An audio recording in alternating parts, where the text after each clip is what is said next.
बुढ़ापे का सहारा कौन, बेटा या बेटी? हम सभी लोग मेन हॉल में बैठे बैठे चर्चा कर रहे थे। तभी मेरी बहन ने मुझसे एक प्रश्न पूछा कि भैया यह बताओ, आदमी के बुढ़ापे का सहारा उसकी बेटी होती है या उसका बेटा? मैंने कहा बहन, यह प्रश्न ना करो तो ही अच्छा है, क्योंकि इससे कोई तो खुश होगा, किसी को दुख होगा। तो अन्य सभी लोग जिद करने लगे, नहीं नहीं, यह बात तो बतानी ही पड़ेगी, वह भी विस्तार से।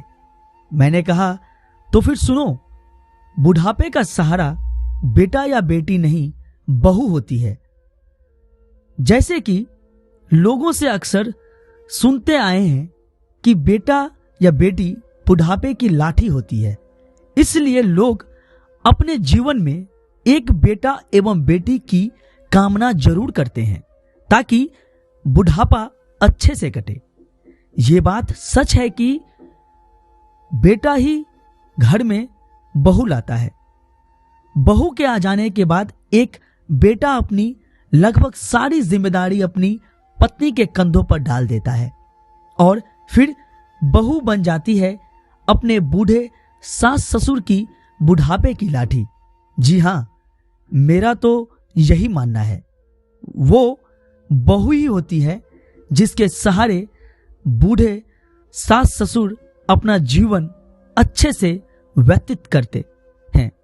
एक बहू को अपने सास ससुर की पूरी दिनचर्या मालूम होती है।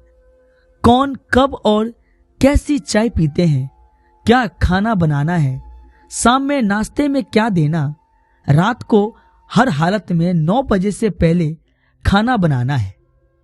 अगर सास ससुर बीमार पड़ जाए तो पूरे मन या बेमन से बहू ही देखभाल करती है। अगर एक दिन के लिए बहू बीमार पड़ जाए या फिर कहीं चली जाए तो पूरे घर की घुड़ी हिल जाती है। परंतु बेटा 15 दिवस की यात्रा पर भी चला जाए तो भी बहू के भरोसे पर सुचारू रूप से चलता है। बिना बहू के सास ससुर को ऐसा लगता है जैसा उनकी लाठी ही किसी ने छीन ली हो।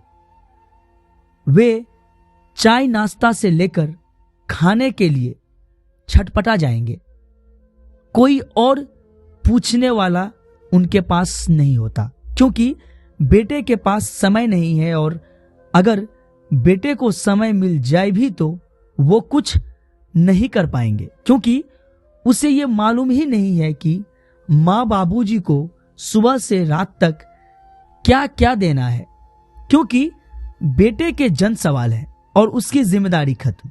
जैसे माँ बाबूजी ने खाना खाया, चाय पी लिए, नाश्ता कर लिए, लेकिन कभी भी ये जानने की कोशिश नहीं करते कि वे क्या खाते हैं, कैसी चाय पीते हैं।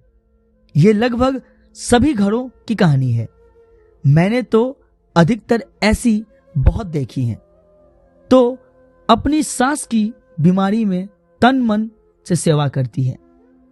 इसलिए मेरा मानना है कि बहू ही होती है बुढ़ापे की असली लाठी।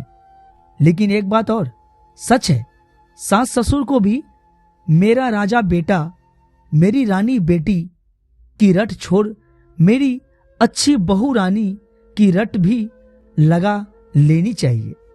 हो सकता है यदि बहू में आपके प्रति थोड़ा कड़कपन भी आ गया हो तो वो धीरे धीरे कम हो जाएगा और आपके प्रति सम्मान की भावना बढ़ जाएगी।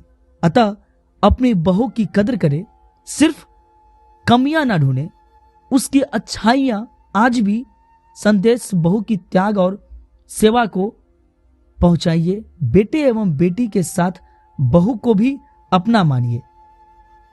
और मेरी बेटी मेरा अभिमान, मेरा बेटा मेरा अभिमान तो सही है, एक बार गर्व से कह के तो देखो, मेरी बहू मेरा अभिमान। आशा करता हूं कि छोटी सी कहानी आपको पसंद आई होगी।